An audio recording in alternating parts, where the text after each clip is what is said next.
प्रदेश में सत्ता खोने के बाद अब कांग्रेस पूरी ताकत के साथ उपचुनाव में उतरने जा रही है। मध्य प्रदेश की 28 सीटों पर विधानसभा उपचुनाव के प्रचार की कमान राष्ट्रीय महासचिव प्रियंका गांधी वाड्रा और राजस्थान के पूर्व उप मुख्यमंत्री सचिन पायलट को सौंपी गई है। पार्टी ने उन्हें स्टार प्रचारक बनाया है। देखिए खास रिपोर्ट।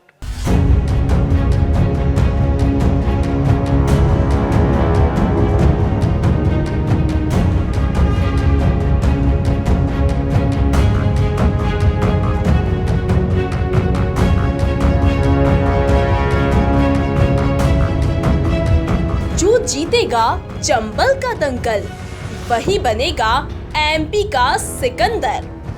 जी हाँ, इसीलिए बीजेपी और कांग्रेस दोनों ने अपनी पूरी ताकत यहाँ झोंक रखी है। बीजेपी ने जहाँ अपनी चर्चित तिकड़ी शिवराज, सिंधिया और तोमर को मैदान में उतार रखा है, वहीं कांग्रेस कमलनाथ के मेगा शो के बाद बीजेपी की इस चर्चित तिकड़ी को टक्कर देने के लिए कांग्रेस महासचिव प्रियंका गांधी और राजस्थान के दिग्गज युवा कांग्रेस नेता सचिन पायलट को मैदान में उतारने जा रही है। प्रियंका भी पड़ोसी उत्तर प्रदेश में योगी सरकार के खिलाफ आक्रामक अभियान छेड़े हुई है। कांग्रेस को लगता है कि चंबल की धरती पर उनके पैर रखते ही कांग्रेस के नेता और कार्यकर्ताओं में जबरदस्त उत्साह का संचार होगा। वहीं ग्वालियर चंबल की इन 16 सीटों में से 9 सीटों पर गुर्जर मतदाता निर्णायक भूमिका में है। ऐसे में कमलनाथ चाहते हैं कि सचिन पायलट इन सीटों पर प्रचार के लिए उतरे। हालांकि पायलट को इस बारे में अब तक आला कमान से औपचारिक निर्देश प्राप्त नहीं हुए हैं, लेकिन कमलनाथ ने पायलट को अपने खेमे में लाने के लिए पूरा जोर लगा दिया है। ऐसे में चंबल के रण में दो घनिष्ठ दोस्तों के बीच निर्णायक सियासी जंग देखने को मिल सकती है। निश्चित तौर पर ये वो हमारी महामंत्री है अखिल भारतीय कांग्रेस की, उनको आना चाहिए, उनकी छवि है और वो मतदाताओं को आकर्षित करेंगे, उससे प्रभाव पड़ेगा। और सचिन पायलट जो राजस्थान में उनके क्षेत्र हैं वो मध्य प्रदेश से लगे हुए हैं और गुर्जर समाज का पूरा वोट उन इलाकों में है, तो निश्चित तौर पर उनको आना चाहिए और कांग्रेस पार्टी ने आमंत्रित किया है और हम लोग सब उनका स्वागत करेंगे। वहीं भाजपा नेताओं ने कांग्रेस के इस फैसले पर तंज कसा है।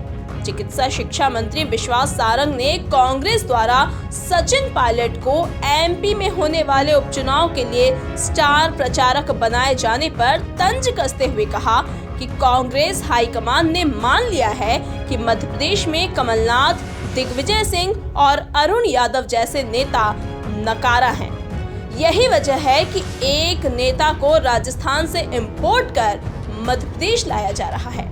हो गया कि मध्य प्रदेश कांग्रेस की स्थिति बहुत खराब है, पर मुझे इसमें कोई आश्चर्य इसलिए नहीं है कि जिस पार्टी का राष्ट्रीय अध्यक्ष इंपोर्टेड होगा उसका स्टार प्रचारक भी इंपोर्टेड ही होगा। ये सुनिश्चित हो गया कि कांग्रेस में कमलनाथ जी, दिग्विजय सिंह जी, अरुण यादव जी, बाकी सब नेताओं को केंद्रीय नेतृत्व ने नकारा सिद्ध कर दिया। इसलिए राजस्थान से इंपोर्ट करके अब एक नेता यहाँ पर मध्य प्रदेश में चुनाव के लिए आ रहा है। अरे प्रियंका नहीं, सब आ जाए, नेहरू जी भी आ जाए, जिंदे होकर तो भी कुछ नहीं होना।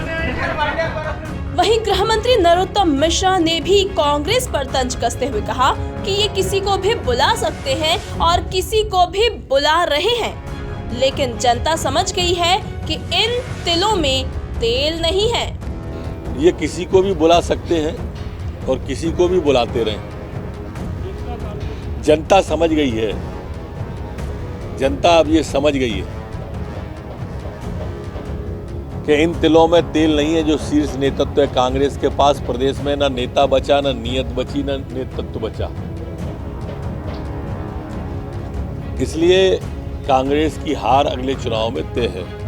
बता दें कि बीते दिनों जब सचिन पायलट कांग्रेस से नाराज चल रहे थे, उस वक्त माना जा रहा था कि ग्वालियर चंबल में उनकी नाराजगी का खामियाजा कांग्रेस को उठाना पड़ सकता है। लेकिन बदली परिस्थितियों में अब जब पायलट वापस कांग्रेस के साथ आ गए हैं, तो ऐसे में कमलनाथ उनका भरपूर फायदा उठाना चाहते हैं। अब ये देखना दिलचस्प होगा कि प्रियंका और पायलट की जोड़ी सिंधिया, शिवराज और तोमर की तिकड़ी को उपचुनाव में कितनी चुनौती दे पाती है। भोपाल से राकेश शर्मा के साथ कृष्णा चौधरी की रिपोर्ट।